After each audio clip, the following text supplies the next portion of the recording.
तदात्मानां सृजाम्यहं परित्राणाय साधूनां विनाशाय च दुष्कृतां विनाशाय धर्म संस्थापनार्थाय संभवामि युगे युगे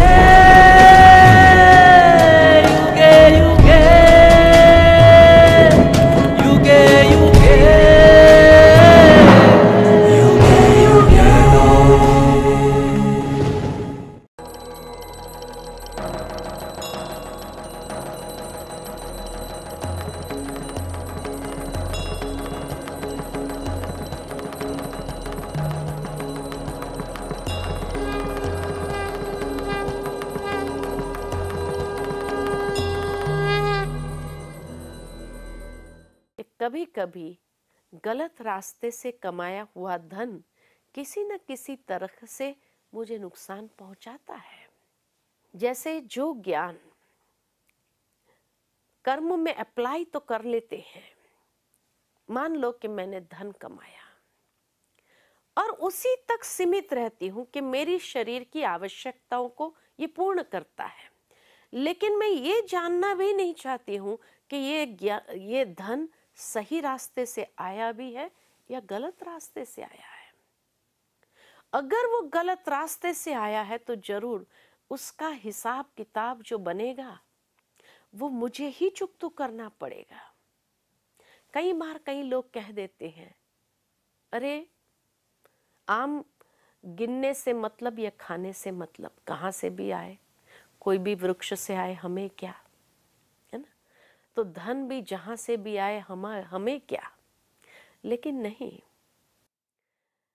महर्षि वाल्मीकि की बात याद आती है कि महर्षि वाल्मीकि को जब ये कहा गया कि भाई तुम अपने परिवार वालों के लिए ये कर्म करते हो, इतना लूट मार करते हो, लेकिन उनसे पूछो तो सही कि क्या वो तुम्हारे कर्म के हिस्सेदार है। जब उसने जाकर अपने परिवार वालों को पूछा कि भाई मेरे कर्म के लिए जो मैं कर्म करता हूं, आप लोगों का पेट भरता हूं, आप लोगों की आवश्यकताओं को पूरा करता हूं, तो क्या मेरे पाप कर्म में आप लोग हिस्सेदार रहेंगे? परिवार वालों ने मना कर दिया। बस वही उसके जीवन का टर्निंग पॉइंट हो गया। कहने का भावार्थ ये है कि कई बार हम ये भी नहीं समझते हैं कि भाई जो पाप कर्म मैं कर रहा हूं वो मुझे अकेले को भोगना होगा, ये मेरे साथ और भी है।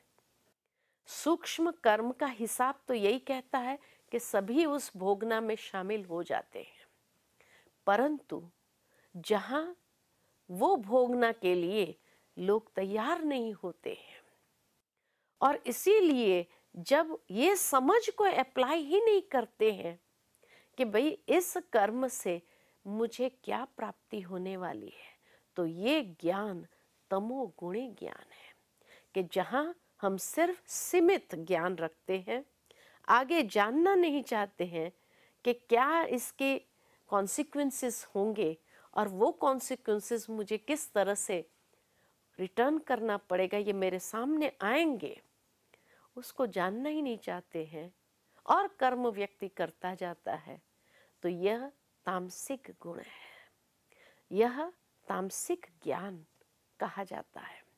तो इस प्रकार सात्विक ज्ञान जो हर एक को आत्म भाव में देखते हुए, हम समझते हुए उस भाव से, उस वृत्ति से कर्म में आते हैं।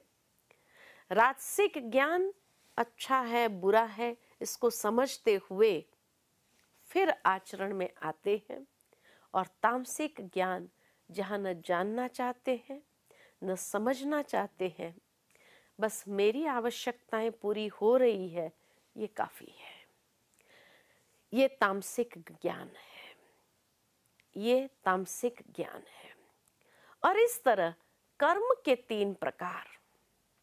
अब कर्म के 3 प्रकार को देखते हैं तो जो सात्विक कर्म है, अर्थात जो यज्ञ कर्म है और आसक्ति राग द्वेष से रहित कर्म फल की चाह के बिना किया जाता है, वह सात्विक कर्म है।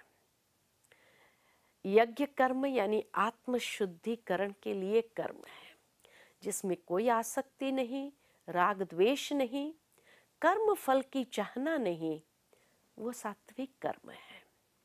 राजसिक कर्म कौन से हैं? जो कर्म परिश्रम और अहंकार युक्त है तथा अपनी इच्छा पूर्ति के लिए किया जाता है, वह रजोगुणी कर्म है। तो जो रजोगुणी कर्म है, रजोगुणी कर्म माना जहां परिश्रम है, अहंकार है तथा अपनी इच्छा पूर्ति के लिए किया जाता है, वो रजोगुणी कर्म है। और तमोगुणी कर्म या तामस कर्म किसको कहते हैं?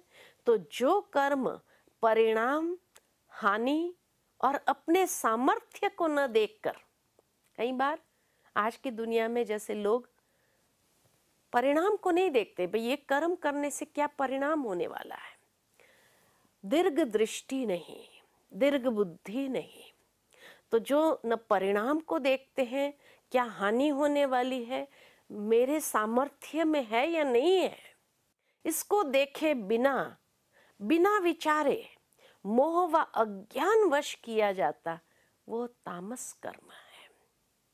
मैं समझती हूँ बहुत स्पष्ट है ये, जिसका एक्सप्लेनेशन और अधिक देने की आवश्यकता नहीं है। उसके बाद कर्ता के 3 प्रकार बताए। 3 प्रकार के कर्ता भी है, जैसे कर्म 3 प्रकार के, ऐसे कर्ता भाव। कर्ता तो आत्मा है, लेकिन आत्मा की ये कर्तापन की 3 अवस्था।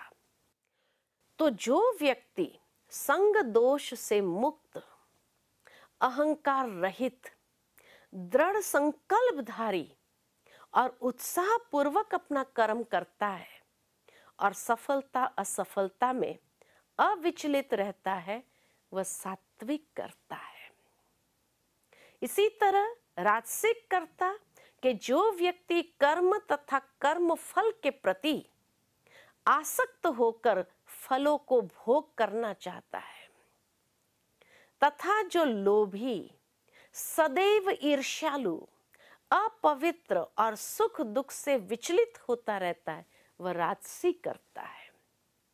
और तामसी कर्ता, तो जो कर्ता ज्ञान के विरुद्ध कार्य करता है, चंचल चित्त वाला, असभ्य, घमंडी, द्रुत, दूसरे के कार्यों में बाधा पहुंचाने वाला, सदैव खिन्न, आलसी और दीर्घ सूत्री है, अर्थात बाद में कर लेंगे, देख लेंगे, ये कर्ता तामसी है ना? कितना स्पष्ट बता दिया। सात्विक कर्ता के धारणा या उसके जीवन की वास्तविकता क्या है, राजसिक कर्ता के भाव क्या है और तामसिक कर्ता के भाव क्या है। और फिर कर्ता की बुद्धि, 3 प्रकार की बुद्धि दर्शाई हुई है भगवान ने। तो बुद्धि के 3 प्रकार कौन से हैं? जो प्रवृत्ति और निवृत्ति, कर्तव्य और अकर्तव्य, भय और अभय तथा बंधन और मुक्ति को यथार्थ समझते हैं, वे सात्विक बुद्धि है। राजसिक बुद्धि किसको कहा जाए? जो धर्म अधर्म तथा कर्तव्य कर्तव्य के भेद को यथावत नहीं जानते हैं, वह राजसी बुद्धि है। कर लेते फिर बाद में सोच लेते हैं, नहीं करना चाहिए था, तो बुद्धि पहले उस भेद को अच्छी तरह समझती नहीं। सात्विक बुद्धि भेद को अच्छी तरह समझती है और फिर करते हैं। राजसी बुद्धि भेद को समझती नहीं है। धर्म अधर्म, कर्तव्य कर्तव्य क्या है ये नहीं, करने के बाद सोचते हैं। और तामसी बुद्धि जो अज्ञान अंधकार के वशीभूत होकर अधर्म को धर्म मान लेते हैं और धर्म को अधर्म मानते हैं और सदैव विपरीत दिशा में प्रयत्न करते हैं, वे तामसी बुद्धि है। जिस तरह दुर्योधन ने भगवान से कहा, धर्म क्या है मैं जानता हूं, अधर्म किसको कहते वो भी मैं जानता हूं, परंतु धर्म में प्रवृत्त नहीं हो सकता हूं, अधर्म से निवृत्त नहीं हो सकता हूं। ठीक इसी तरह तामसी बुद्धि माना जो धर्म को ही अधर्म मानते हैं और अधर्म को धर्म मानते हैं, वो तामसिक बुद्धि वाले हैं। इसी तरह 3 प्रकार की धृति यानी धारणा शक्ति वाले, मिल रहा है ना आईना हर प्रकार के लिए, चाहे कर्ता भाव, कर्म, बुद्धि, धारणा, हर बात में त्याग, सब बातों के 3 प्रकार एक जैसे जीवन के लिए आईना भगवान दे देते हैं। 3 प्रकार की धारणा शक्ति वाले बताए। जो सात्विक धारणा वाले हैं वो कैसे हैं? तो जो योग अभ्यास द्वारा अव्यभिचारिणी धारणा से अपने मन, प्राण और इंद्रिय के कार्यकलापों को वश में रखता है, वह सात्विक धारणा है। जीवन के ऊपर अधिकार है, कर्मेंद्रिय के ऊपर, मन के ऊपर, इंद्रियों के ऊपर, कार्यकलापों के ऊपर, ये धारणा शक्ति है। दूसरे राजसी धारणा शक्ति वाले अर्थात जिस धारणा से मनुष्य धर्म, अर्थ तथा काम के फलों में लिप्त बना रहता है, वह राजसी धारणा वाले हैं। और तामसी धारणा वाले दुर्बुद्धि पुरुष जिस धारणा के द्वारा स्वप्न, भय, शोक, विषाद और मद को नहीं त्यागता है, वह धारणा तामसी है। यानी जीवन के अंदर अच्छाई के और बढ़ने की उसको इच्छा ही उत्पन्न नहीं होती है, उसकी धारणा ही वैसी है, क्योंकि दुर्बुद्धि पुरुष है। तो दुर्बुद्धि जिस धारणा के द्वारा स्वप्न, भय, शोक, विषाद और मद को त्यागता नहीं है, वह तामसी धारणा है, उसी में लिप्त रहना चाहता है। तो 3 प्रकार की धारणा शक्ति जिसका इंद्रियों के ऊपर संयम हो, ये धारणा सात्विक है। जो इसमें लिप्त रहता है वो राजसी है। और जो बुराइयों को जीवन का ही आधार मान लेते हैं, उसको कभी जीवन से त्यागने का सोचता तक नहीं है, वह तामसी धारणा है। इसी प्रकार आगे 3 प्रकार के सुख बताए हैं। 3 प्रकार का ज्ञान, 3 प्रकार के कर्म, कर्ता भाव, बुद्धि और धारणा शक्ति को देखने के बाद अब उसका फल 3 प्रकार के सुख, उसके लिए भगवान बताते हैं अर्जुन को कि हे अर्जुन, अब 3 प्रकार के सुख का वर्णन सुन, जिससे रमण करने से मनुष्य प्रसन्न रहता है और जिससे दुख का अंत होता है। तो सात्विक सुख किसको कहा जाता है या सतोगुणी सुख किसको कहते हैं? तो भगवान कहते हैं जो सुख आरंभ में विष के समान, जिसके अभ्यास में कठिनाई अनुभव होती हो, परंतु परिणाम में अमृत के समान हो, वह आत्म स्वरूप में समाहित, बुद्धि प्रसन्न, निर्मलता, स्थिरता का सुख अनुभव करती है, वह सुख सतोगुणी सुख है। आरंभ में विष के समान माना जिसमें कष्ट, कठिनाई अनुभव होती है। जैसे आज दुनिया के अंदर किसी को वैल्यूज को वैल्यूज के आधार पर चलने के लिए कहा जाए, बहुत डिफिकल्ट महसूस होता है। एक ही वैल्यू को अगर कहा जाए कि भाई सत्य बोलो, कभी कभी सत्य बोलने में बड़ा कष्ट महसूस होता है, तो उस समय विष पीने जैसा लगता है। लेकिन जब उसका परिणाम देखते हैं, उस सत्य का परिणाम नेगेटिव नहीं हो सकता है। अगर सही तरीके से सत्य का प्रयोग किया गया हो तो माना कई बार कई लोगों को अपनी वैल्यूज का भी अहंकार आ जाता है, ईगो आ जाता है, और ईगो के आधार पर सत्य बोलते हैं तो वो परिणाम सही नहीं लाता है। लेकिन जो सत्य स्नेह से, शांति से, दृढ़ता के साथ बोला गया हो, स्पष्टता के साथ बोला गया हो, कोई हेरा फेरी करके बोला न गया हो, तो वो आरंभ में थोड़ा कष्ट पहुंचाता है, परंतु बाद में उसका परिणाम जब आता है तो वो सुख का अनुभव कराता है। इसी तरह दूसरा उदाहरण अगर मैं दूं कि जैसे सुबह ब्रह्म मुहूर्त में उठना हो, अमृत वेले उठना हो, कष्टदायी जरूर लगता है, लेकिन एक बार अमृत वेले का रसपान जो करता है और उसके आधार पर जो सुख की अनुभूति, परमात्मा सुख का अनुभव जो करता है, तो वो सुख सतोगुणी सुख है।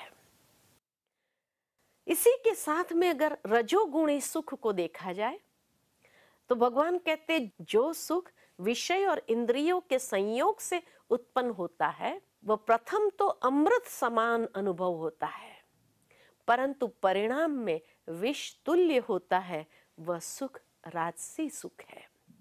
भावार्थ कि जैसे कई लोगों को आलस आता है, सोए रहना चाहता, कोई उसको बताते भी है कि भाई ये करो, टाइम यही है, समय का महत्व यही है, अभी करो, कि बाद में कर लेंगे ना, देख लेंगे, अभी सोने दो, तो वो इंद्रियों का सुख जो है उसको आराम अनुभव कराता है, अमृत समान अनुभव होता है। लेकिन बाद में जब वो कार्य समय पर नहीं किया गया आलस के कारण, और जब उसका परिणाम अनेक प्रकार की समस्याओं को उत्पन्न कर देता है, तो वो कष्टदायी महसूस होने लगता है। वो राजसी सुख है, यानी परिणाम विष तुल्य हो गया, इसलिए ये राजसी सुख है।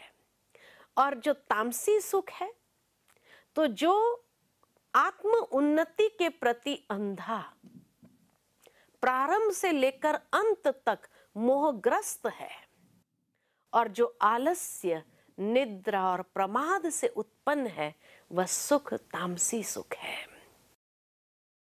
इस संसार में हम जानते हैं कई राजाओं ने अपनी राजाई गंवाई, और उनकी राजाई गंवाने का कारण क्या था? प्रमाद, आलस्य, निद्रा, यही तो उनके राजाई गंवाने का कारण था। और इसलिए वो तामसी सुख में इतने लिप्त थे कि उन्हें होश ही नहीं कि राज्य में क्या हो रहा है। और इसीलिए जब दूसरे राजाओं ने अटैक किया तो अपना सब कुछ गंवा बैठे।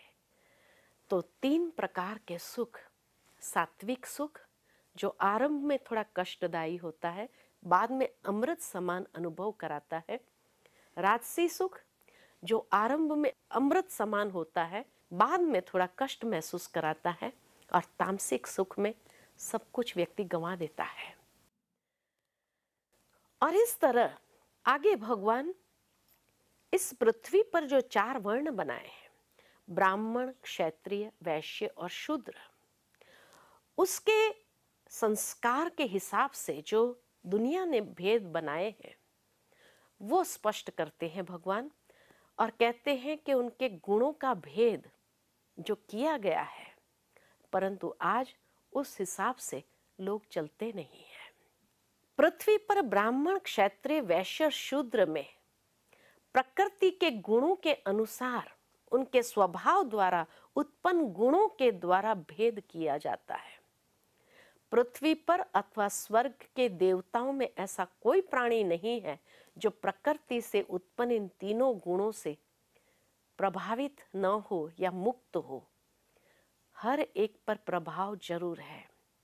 जैसे देवताओं में दैवी प्रवृत्ति थी, यानी वो दिव्य संस्कार निहित थे या सात्विक प्रकृति वाले थे, तो देवताएं भी सात्विक प्रकृति के प्रभाव में तो थे। फिर क्षत्रिय, वैश्य, शूद्र, ब्राह्मण, हर एक के ऊपर भी प्रकृति के ये गुण है।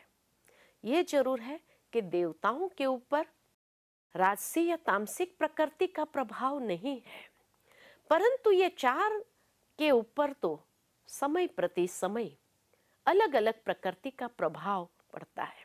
भले इन वर्णों को भेद में बताया गया है, परंतु इनके लक्षण सहित भेद बताए हैं। और भगवान कहते हैं कि ब्राह्मणों के लक्षण किस प्रकार के होने चाहिए, तो शांत प्रियता, आत्मसंयम, तपस्या, पवित्रता, क्षमा भाव, सरलता, सत्यनिष्ठ, ज्ञान, विज्ञान तथा धार्मिकता, इन सारे स्वाभाविक गुणों द्वारा ब्राह्मण कर्म करते हैं।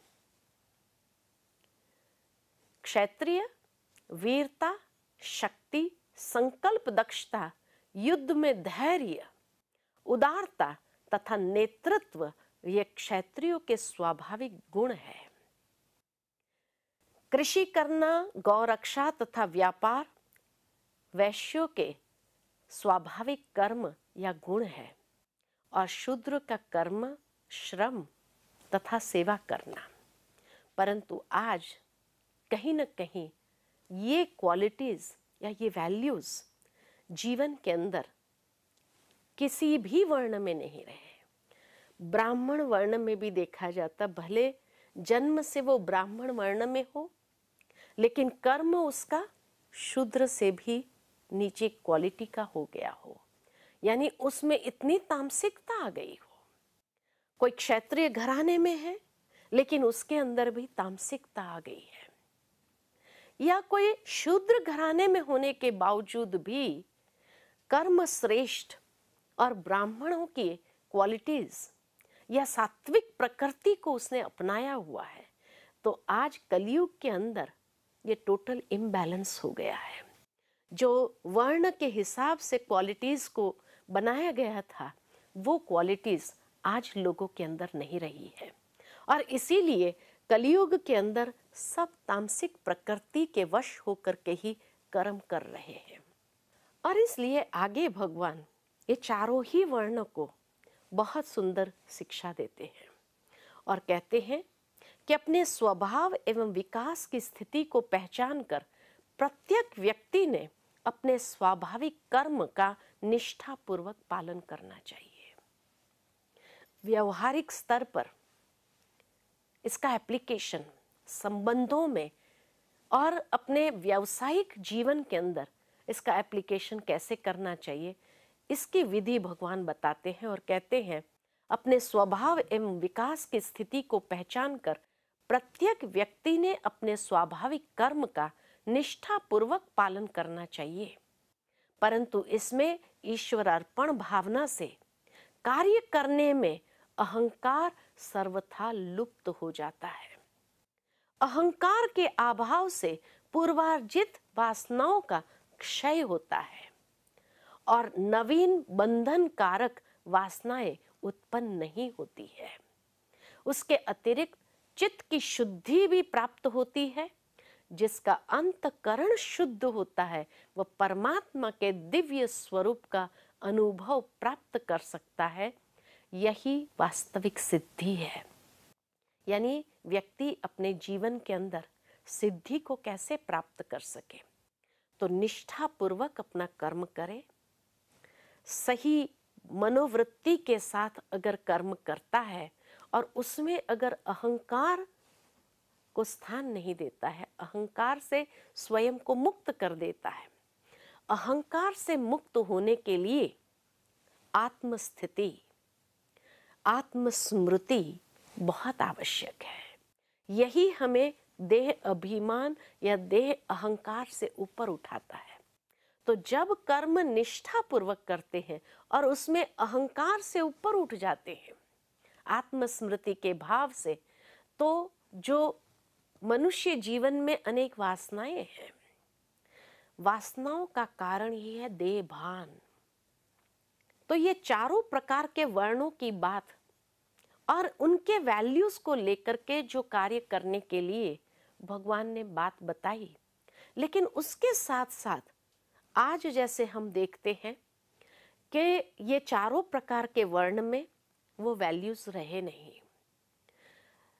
सात्विकता समाप्त होती गई, राजसी या तामसिक गुणों के प्रभाव में ही, चाहे ब्राह्मण हो, क्षत्रिय हो, वैश्य हो या शूद्र हो, चारों ही राजसी या तामसी प्रकृति के वश होकर के कर्म कर रहे हैं।